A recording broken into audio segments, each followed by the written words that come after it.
როგორ მუშაობს ლოცვა რა? ან თხოვნა სამყაროსადი. ანუ შენ რო დგები და რო იძახი რომ მე მინდა ვიყო გამბედავი, შენ საშიში მოვლენები გემართება, სადაც შენი გამბედაობა იტესტება. იმიტომ რომ სხვა შემთხვევაში შენ თუ დაждები და ილოცებ იმისთვის რომ იყო გამბედავი, შენ აგისრულდება ეგ ლოცვა და ეგ ლოცვა ასრულდება შემდეგნაირად. შენ აუცილებლად გაგიჩნდება საჭიროება საშიში მომენტები და საშიში რაღაცები მოხდება, სახიფათო რაღაცები მოხდება შენ აღქმაში. იმიტომ რომ შენ რო გამბედავობა გამოიჩინო, შენ საფრთხე უნდა შეგექმნას აუცილებლად. შენ დაუცველობაში უნდა ამოყო თავი.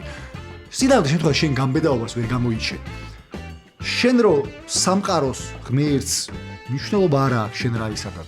განგებას, საკუთარ თავს, მანიფესტირებას დაიწყებ, მნიშვნელობა არა და იტყვი რომ მე ვარ გამბედავი. აბა რანაირად ხარ გამბედავი თუ არ გეშინია